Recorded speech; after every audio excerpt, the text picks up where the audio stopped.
Eu ainda lembro do som da chuva batendo no capô do carro, enquanto minha filha dormia enrolada em uma manta que já começava a desfiar nas pontas. Era madrugada. Eu não tinha mais para onde ir. Não havia telefone para ligar, nem voz que eu quisesse ouvir. A única que me chamava de mãe naquela noite era aquela criaturinha nos meus braços. E, por algum motivo que só uma mãe entenderia, aquilo era tudo que eu precisava para não enlouquecer. Tudo começou um ano antes, no jantar em que eu deveria anunciar uma das maiores bênçãos da minha vida. Eu estava grávida. Tinha 24 anos, recém-formada, e carregava dentro de mim uma vida. Esperava, sinceramente, que houvesse algum resquício de amor naquela casa capaz de me abraçar. Que tolice! Minha mãe me olhou como se eu tivesse cuspido na comida dela. Você não sabe nem dizer quem é o pai? Uma mãe solteira como você é uma vergonha para esta família. Eu me encolhi na cadeira, tentando entender onde foi que perdi o direito de ser filha. Minha voz saiu trêmula, quase um sussurro. Mãe, eu estou tentando fazer tudo certo. Eu. Certo? Ela gritou, cortando minhas palavras no ar, certo seria você casar primeiro. Certo seria não trazer mais um bastardo para esta casa. Você quer que eu cuide dele? Que eu sustente os seus erros? Minha irmã, sentada à mesa com um copo de vinho e a eterna pose de superioridade, soltou uma risada seca. Vá para um abrigo. Você se encaixaria perfeitamente. Naquela noite, fui expulsa com uma sacola nas mãos e uma barriga de 6 meses. Nenhum centavo. Nenhuma boa sorte. Nem sequer um olhar humano. Apenas portas fechadas e corações selados. Fiquei em um abrigo por 3 dias. Depois, uma mulher me indicou um quarto para alugar nos fundos de uma casa velha. Era pequeno, mofado, com uma cama torta e um fogão que cuspia faíscas. Mas era o que eu podia pagar com os poucos trocados de um trabalho como caixa de supermercado, um emprego que me deixava em pé durante horas com os pés inchados e dores que subiam pelo corpo como facas. Quando Laura nasceu, eu pensei que minha dor diminuiria. Mas o mundo não ficou mais leve só porque eu agora carregava outro coração fora do meu corpo. Pelo contrário. Tudo ficou mais difícil. Ela chorava de fome. Chorava de frio. Chorava de cólica. E eu chorava com ela, com o peito doendo de leite, com os olhos ardendo de sono e com a alma esmagada por um silêncio que só as mães rejeitadas conhecem. Eu era tudo para ela. E, ao mesmo tempo, não era nada para o resto do mundo. Minha mãe não ligou. Nem para saber se a neta estava viva. Minha irmã postava fotos nas redes sociais como se fosse uma princesa de comercial de margarina. Cafés da manhã, viagens, festas. Nenhuma legenda dizia minha sobrinha nasceu. Nenhuma foto do rostinho da minha filha. Para elas, Laura nunca existiu. Eu também não. Os meses se arrastaram. Eu troquei fraldas com jornal quando o dinheiro acabou. Usei camisetas velhas como panos de limpeza. Tive dias em que fingi estar com gripe só para Laura comer a última bolacha. Meu corpo ficou magro, minhas olheiras roxas. Mas meus olhos, eles nunca deixaram de olhar para minha filha como se ela fosse tudo que me restava, e era. Houve uma noite em especial. Estávamos sem luz. Um raio atingiu o transformador da rua e ficamos no escuro. Sentei no chão, com Laura no colo, e comecei a cantar para ela. Mesmo sem melodia. Mesmo sem voz. Apenas um som saindo do fundo de uma mulher despedaçada. E ela, com olhos brilhantes como estrelas, sorriu. Aquele sorriso me quebrou. Chorei baixinho, sem querer acordá-la. Pensei em tudo que minha mãe disse. Em tudo que eu perdi. E me perguntei se algum dia aquela criança teria orgulho de mim. Se ela cresceria me vendo como alguém forte, ou se apenas herdaria minha dor. Na manhã seguinte, fui trabalhar com febre. Tive um colapso no caixa, desmaiei entre o pagamento de uma compra e a entrega do troco. Acordei no hospital. Laura estava com uma vizinha. E, pela primeira vez, pensei em desistir. Mas então, a médica entrou. Uma mulher de uns 50 anos, cabelos presos, olhos firmes.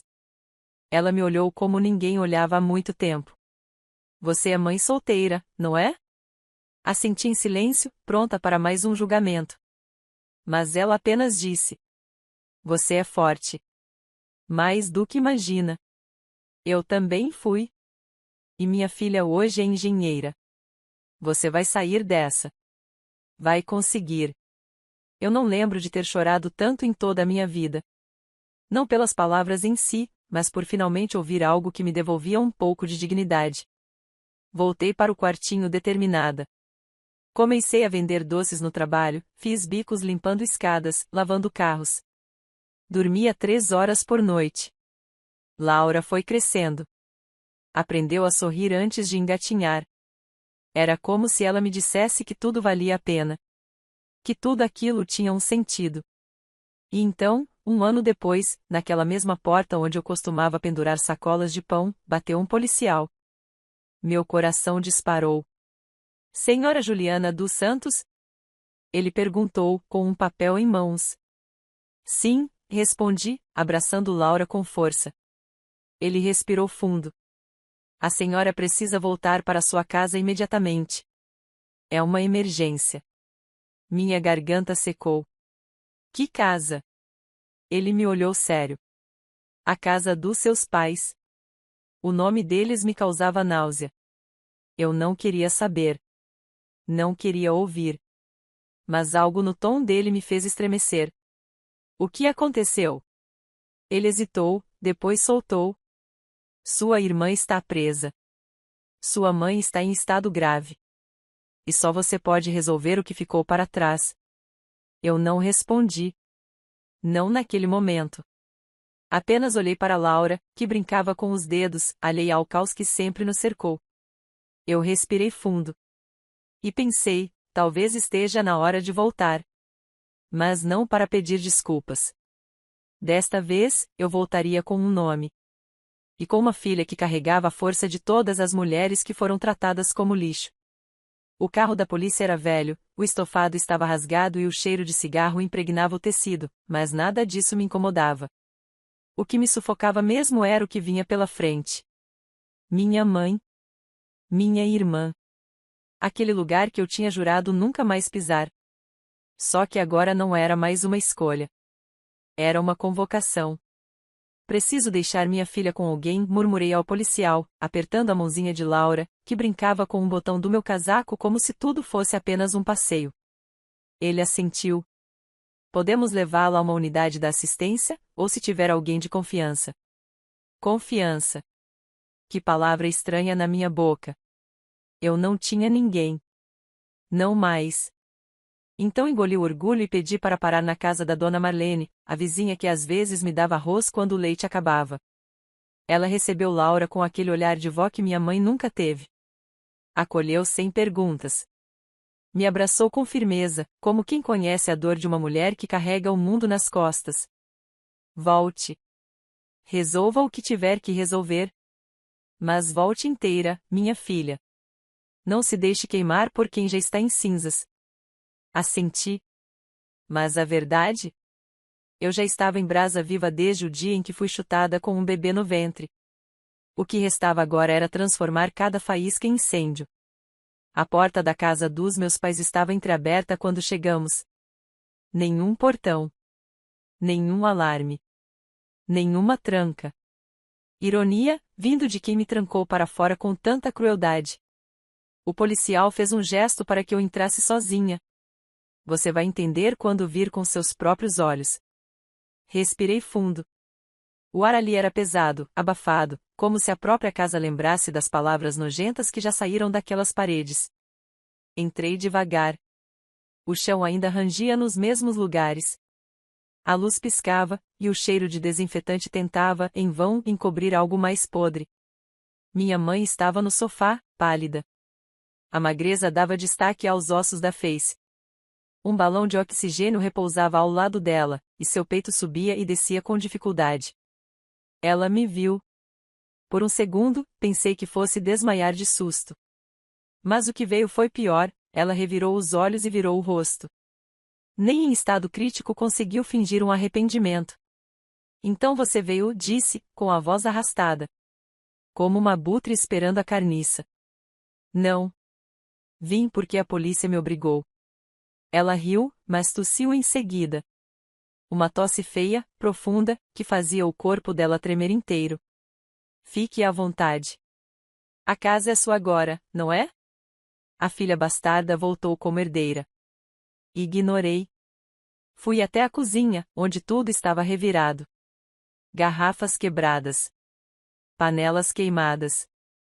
E uma carta da Receita Federal em cima da mesa. Dívidas. Muitas. Empréstimos em nome de todos os membros da família. Inclusive no meu. O que aconteceu aqui? Perguntei, voltando à sala. Minha mãe fechou os olhos, cansada. Irritada. Sua irmã. Aquela estúpida. Onde ela está? Na cadeia. Por quê? Ela olhou para mim com uma expressão de desprezo que resistia até mesmo à dor. Você quer saber agora? Depois de desaparecer por um ano? Ah, vá à merda, Juliana. Por um segundo, considerei ir embora. Deixar que apodrecesse no caos que criaram. Mas então vi uma pasta jogada no chão, próxima ao rack da sala. Me abaixei, abri. Dentro, uma série de documentos. Títulos de propriedade, papéis do banco, contratos falsificados, todos com a assinatura da minha irmã. E, em alguns deles, minha assinatura falsificada. Ela me envolveu em fraude? Perguntei, segurando a pasta como se fosse uma bomba. Você não queria fazer parte da família? Agora faz. Assuma sua parte da desgraça. A raiva subiu como uma onda. Mas engoli a vontade de gritar. Era cedo. Ainda havia mais para descobrir. Por que ela falsificou meu nome? Para comprar um carro. Depois uma viagem. Depois uma reforma. Acha que essa casa pintada foi milagre? Vocês sabiam? Minha mãe deu um sorriso torto, cruel. Sabíamos. Mas ela disse que daria um jeito. E afinal, você estava por aí, né? Se sumiu, não pode reclamar. Eu me sentei. O coração batia tão forte que doía. E agora? Ela está presa e eu fico com o prejuízo? Fique com o que quiser, ela sussurrou. Só não fique aqui. Você e sua filha maldita nunca foram bem-vindas. Aquelas palavras, ditas por uma mulher à beira da morte, não me feriram. Não mais. Elas apenas selaram o que eu já sabia: minha mãe nunca me amou. E nem tentaria no último suspiro. Fui ao quarto da minha irmã. Estava uma bagunça. Roupas espalhadas, maquiagem quebrada, malas abertas. Mas em meio ao caos, um notebook. Liguei. A senha era o nome da minha mãe. É claro. E lá estavam os e-mails. As conversas. As transferências. Os nomes dos laranjas. Os contatos com agiotas. E, por fim, uma mensagem. Se eu for presa, diga a Juliana que foi culpa dela. Ela nunca serviu para nada mesmo. Agora que sirva como escudo. Fechei o computador. O sangue ferveu. Minha filha era apenas um bebê. E já estava envolvida em um jogo de mentira, ódio e podridão. Voltei à sala. Minha mãe estava dormindo, com o ar preso no peito. Abaixei-me ao lado dela. Eu vou resolver isso. Mas não por você. Nem por ela. Ela abriu os olhos, cansada, seca. Vai resolver para quem então? Para aquela criança. Aquela maldita que você trouxe para esse mundo sem nem saber quem era o pai? Eu sorri. Isso mesmo. Pela maldita. Que vai crescer com a verdade nos olhos. E nunca vai ser tratada como lixo por ninguém. Ela tentou me responder. Tossiu. Se contorceu. Mas eu já estava de pé. Indo embora. Aquela casa, agora, era um campo de guerra. E eu não recuaria. A polícia me esperava do lado de fora. Um dos agentes se aproximou. Vai apresentar queixa formal contra sua irmã? Assenti. E vou levar comigo tudo o que ela tentou esconder. Inclusive a casa? Parei. Olhei para aquele casarão podre por fora e ainda mais podre por dentro. Não. A casa é dela. E da minha mãe? O policial pareceu confuso. Então, o que vai levar? Sorri de lado. O nome dela. E tudo o que ela construiu em cima do meu. Ele não entendeu. Mas logo entenderia. Porque, dali em diante, a minha vingança começaria. E, pela primeira vez na vida, eu não teria pena de quem me feriu. 2 semanas depois, eu estava diante de uma mesa pesada, num cartório do centro da cidade. Do outro lado, sentavam-se 2 advogados, um da Polícia Civil e outro que eu mesma havia contratado com o dinheiro do meu primeiro acerto judicial, o pagamento que a loja onde eu trabalhava fez para não ser processada após minha queda durante o expediente. Eu não tinha mais medo de enfrentar ninguém. A senhora confirma que os documentos foram assinados sem seu consentimento? O advogado perguntou, apontando para os papéis sobre a mesa. Confirmo. Tudo ali foi falsificado pela minha irmã. E pela minha mãe, que sabia de tudo. Podemos acionar o juiz ainda hoje para bloqueio imediato dos bens. Mas devo alertar, isso inclui a casa onde sua mãe está. Assenti, fria. Que bloqueie.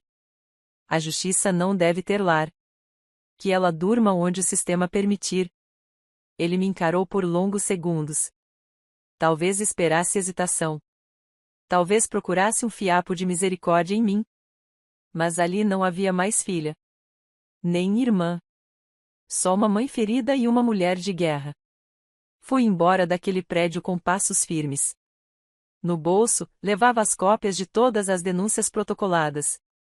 Na cabeça, cada insulto que ouvi desde o dia em que anunciei minha gravidez. E no peito, Laura, meu motivo. Minha força. Meu motivo para não cair de novo. Naquela tarde, sentei no banco de uma praça e a observei brincar.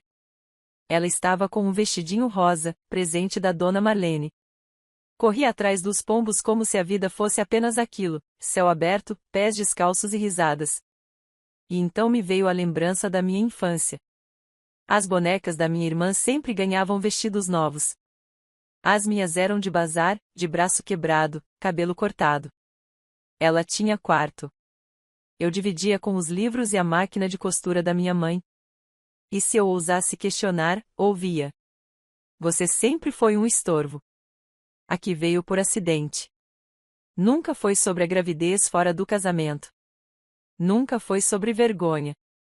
Ela só queria uma desculpa para me jogar no lixo. Mas agora, o lixo aprendia a voar. Na semana seguinte, recebi uma intimação. Eu deveria comparecer a uma audiência preliminar sobre o processo criminal contra minha irmã. No mesmo envelope, estava um pedido de reconhecimento de responsabilidade civil. Minha mãe alegava que os documentos haviam sido assinados sob pressão psicológica, por mim. Ri. Por um instante, achei que fosse uma piada. Mas estava tudo ali, carimbado, autenticado. Ela queria me colocar como responsável pelo que a filha dela havia feito.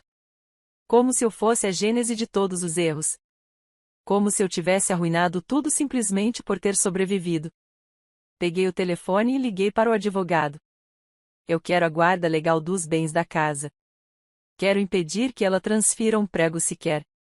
E quero incluir um pedido de retratação pública. Ele, novamente, hesitou. Tem certeza? Isso vai expor a senhora. A mídia pode se interessar. O caso já tem peso por envolver falsificação e uso de identidade de terceiro. Que se interessem. Que vejam. Que publiquem. Quero que cada palavra dita contra mim seja esmagada com provas. A voz do advogado suavizou. A senhora é mais forte do que pensa. Desliguei. Voltei para casa. Laura dormia, cansada do parque, dos brinquedos improvisados. E eu sentei ao lado dela com um caderno nas mãos. Comecei a escrever. Não cartas. Não desabafos. Mas planos. Nos dias seguintes, fui às empresas onde minha irmã aplicou golpes usando meu nome. Conversei com gerentes, apresentei documentos, pedi depoimentos. Um dos homens, um senhor grisalho de olhar cansado, segurou meu braço e disse: Ela disse que você estava em coma. Que era a única herdeira e por isso precisava adiantar papéis. Eu travei.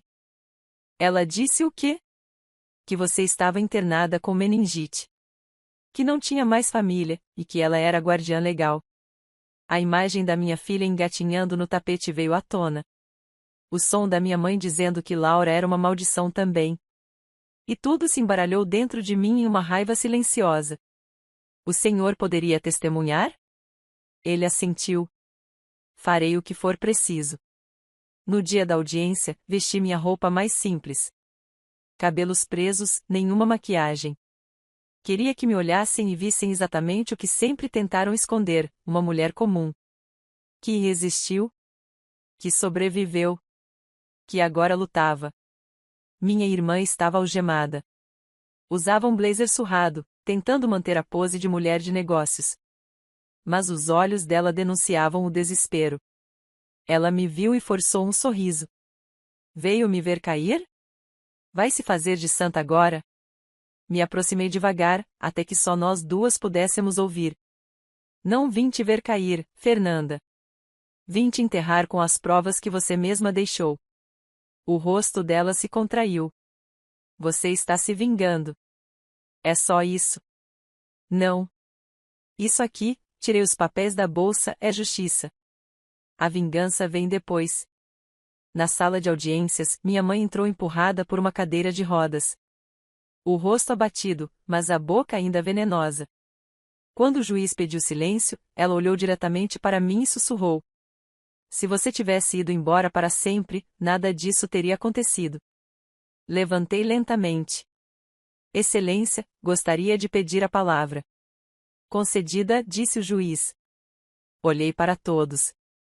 A promotoria. A defesa. O público. Os olhos vazios da minha mãe.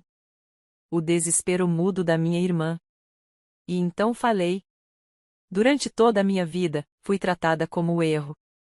Como a filha que nunca deveria ter existido. Fui expulsa com um bebê no ventre. Passei fome. Fui humilhada. E agora, descubro que usaram meu nome como escudo para uma série de crimes. Mas hoje eu não estou aqui como vítima. Estou como prova viva de que não se enterra uma mulher forte. Nem com ódio. Nem com abandono. Silêncio. O juiz pediu que os documentos fossem analisados. As audiências seguintes seriam técnicas. Frias. Burocráticas. Mas aquela fala selou algo que não se registra em papel: eu não era mais o erro da família. Eu era o eco que voltava para assombrar quem me apagou. Após a audiência, a cidade inteira pareceu despertar para o nome a Juliana dos Santos. As redes sociais comentavam. Os vizinhos cochichavam. Pessoas que antes fingiam não me ver na fila do mercado agora sorriam como se sempre tivessem me conhecido. Hipócritas. Eu não estava interessada em aplausos. Nem em consertar reputação. A verdade é que não me importava mais com o que pensavam de mim. Tudo que me movia agora era Laura. E a certeza de que, quando ela crescesse, jamais diria que sua mãe se curvou diante da injustiça. Os jornais começaram a noticiar o caso. Golpe familiar expõe rede de fraudes com documentos falsificados. Usaram fotos antigas da minha irmã com legendas irônicas. Minha mãe, sempre tão preocupada com o que os outros diriam, estava agora sendo vista pela cidade como cúmplice de um esquema vergonhoso. E sabe o que ela fez? Mandou um bilhete. Escrito à mão, com sua caligrafia controlada, dizia: Pense bem antes de continuar. A família é o que temos de mais importante. O que passou, passou. Venha conversar. Eu ri. Família, ela disse. Família é o que te segura quando o mundo te vira as costas. O que estende a mão, mesmo quando você caiu no pior dos buracos. Ela não foi minha família.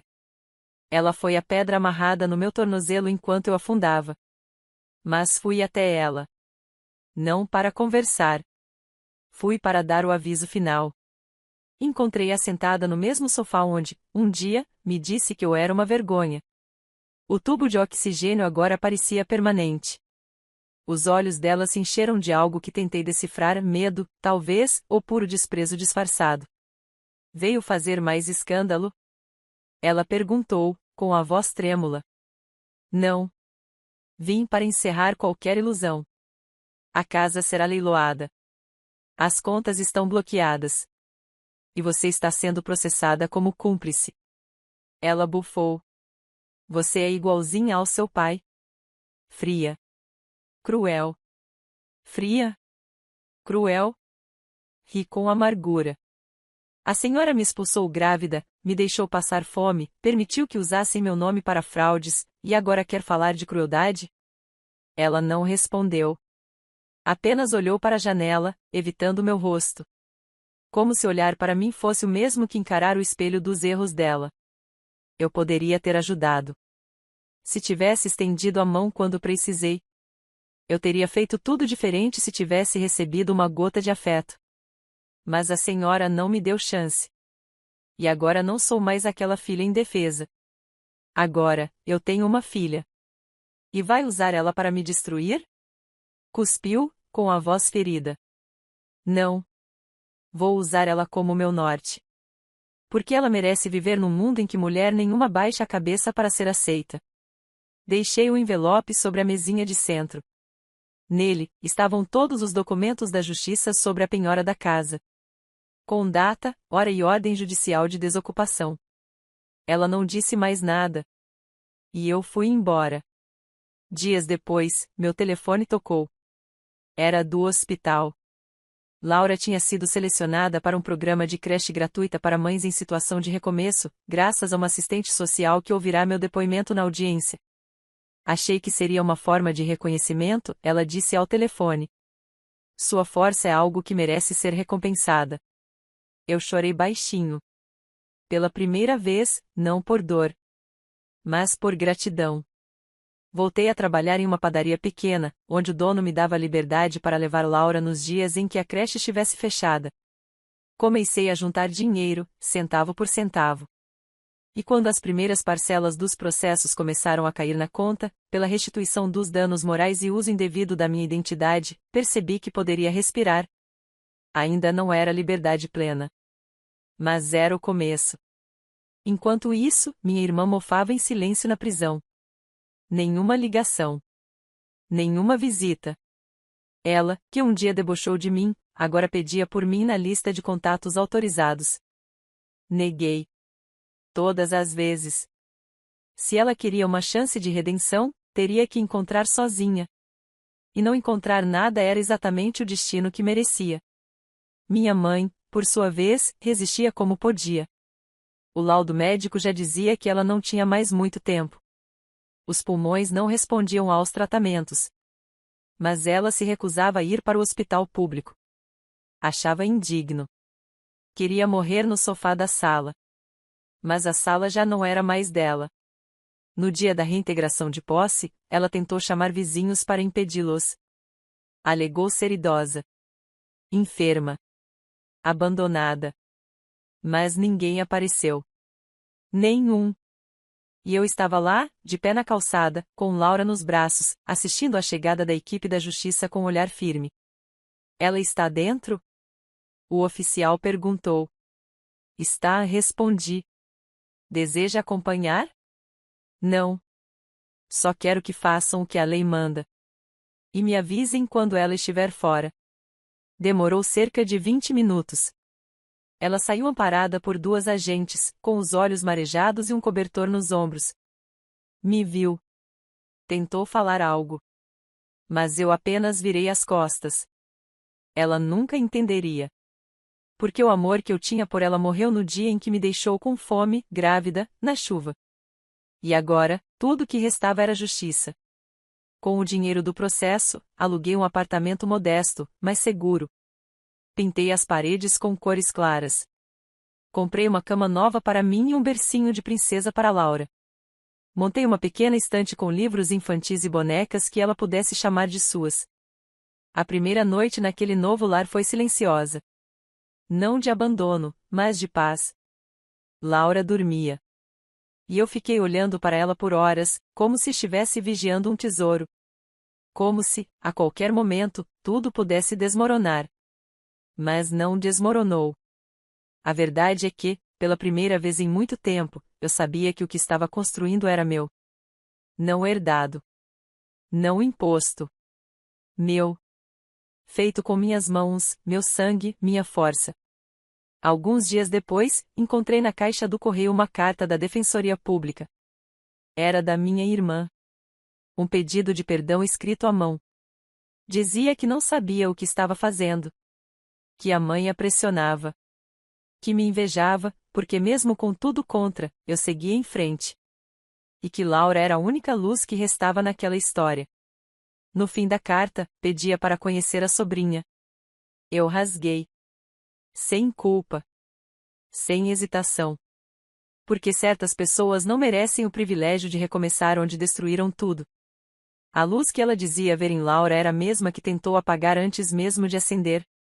Mas agora era tarde demais. Muito tarde. Naquela manhã, Laura acordou cedo, como sempre fazia, chamando a mamãe com a voz doce de quem ainda não conhecia o peso do mundo. Levantei, fui até o berço e a peguei nos braços. Ela cheirava a leite morno e futuro. Hoje é um dia importante, filha. A mamãe vai resolver o que falta pra gente nunca mais olhar para trás. Ela não entendeu, claro. Sorriu, colocou a mãozinha no meu rosto e me abraçou com força. E aquele abraço foi a bênção que eu precisava para fechar aquele ciclo. Era o último julgamento.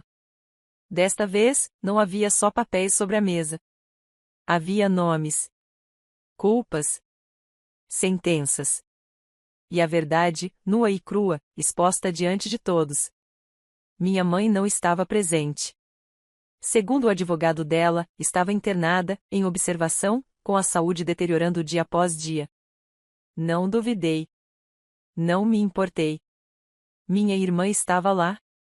Cabelos descoloridos pela falta de cuidados, olheiras fundas, e aquela postura de quem já não tinha mais argumentos. Ela me encarou quando entrei na sala. Mas eu apenas olhei para o juiz, para os papéis, e depois para frente. A senhora Juliana deseja fazer considerações finais? Perguntou o juiz. Levantei. Desejo, sim, excelência. E respirei fundo. Não havia raiva na minha voz. Não mais. Havia firmeza. Havia clareza. Havia justiça. Por muito tempo, eu tentei entender o que fiz de errado para merecer o tratamento que recebi. Ser expulsa grávida. Ser chamada de vergonha. Ser traída por aquelas que deveriam me proteger. Mas eu percebi que não fiz nada de errado. A única coisa que fiz foi existir. E isso foi o bastante para ser rejeitada. Olhei para minha irmã. Você me usou. Usou meu nome, minha história, minha dor. Fingiu que eu estava morta para pegar o que queria. Falsificou, mentiu, destruiu. E agora, quer o quê? Que eu estenda a mão. Ela tentou desviar o olhar, mas não conseguiu. A verdade é que vocês me jogaram no chão esperando que eu implorasse. Mas eu levantei. E agora, vocês é que rastejam. E eu não tenho pena. Senhora Juliana, o juiz interrompeu, apenas considerações formais, por gentileza. Assenti. Excelência, eu quero apenas garantir que toda e qualquer indenização seja revertida em nome da minha filha, Laura dos Santos. Quero assegurar que ela jamais será prejudicada por esse histórico. Que nunca será associada a esse sobrenome por vergonha. Quero protegê-la como ninguém me protegeu. Silêncio. O juiz se recostou na cadeira. Consultou os papéis. Então disse, em voz clara: a Corte reconhece o uso indevido da identidade da senhora Juliana dos Santos. Decreta-se a indenização integral no valor de R$ 120 mil, com transferência imediata para a conta em nome da menor Laura dos Santos. Decreta-se também a perda de bens por parte da ré Fernanda dos Santos, incluindo a residência que fora, até então, partilhada com a mãe, senhora Leandra dos Santos. A residência será leiloada e os valores repassados integralmente à autora como reparação civil. Fica encerrado o processo. Martelada. Fim. Minha irmã desabou. Chorou. Caiu de joelhos, dizendo que não queria aquilo. Que tudo foi um erro. Que estava arrependida. Mas ninguém respondeu. Porque o tribunal da vida não aceita apelação tardia. Naquela noite, comprei um bolo. Pequeno. Simples. Com glacê branco e uma vela rosa. Era o aniversário de 2 anos de Laura. Só estávamos nós duas. E a dona Marlene, que apareceu com um brinquedo de madeira e um sorriso tímido. Cantamos parabéns. Tiramos uma foto. E Laura, com os olhos mais felizes que já vi, gritou: "Mamãe, assopra comigo." Eu assoprei. E aquele sopro foi mais do que uma vela apagada. Foi o apagar do passado. Do abandono. Do silêncio. Uma semana depois, recebi uma ligação do hospital. Minha mãe havia falecido. O coração falhou. Não houve tempo para transplante. Nem para despedidas. A senhora deseja cuidar do funeral? A atendente perguntou. Não. Respondi. Ela já teve o que merecia em vida. Eu só quero que encerrem o nome dela no meu histórico. Entendo. A senhora deseja declarar ausência de vínculo? Desejo declarar liberdade. Desliguei. Respirei fundo. E, pela primeira vez, não chorei. Não por ela. Não por mim. Eu não devia mais lágrimas a ninguém. Com o valor da indenização, comprei um pequeno sobrado em uma rua calma. Laura teria um quarto com parede lilás, estante cheia de livros e uma varanda com vasos de flores. Montei um ateliê de costura. Comecei a vender pela internet. Meus vestidos ganharam fama entre gestantes que, como eu um dia fui, precisavam se sentir bonitas mesmo em meio ao caos. E quando me perguntavam de onde vinha tanta força, eu respondia: vem de quem um dia não teve outra escolha a não ser sobreviver. No final de um dos meus vídeos, escrevi: as mães rejeitadas, abandonadas, ridicularizadas, vocês não são lixo. São raiz. São rocha. São abrigo. A publicação viralizou. Mensagens começaram a chegar de todos os lados. Mulheres dizendo que me viam como exemplo. Outras dizendo que queriam ser minhas clientes.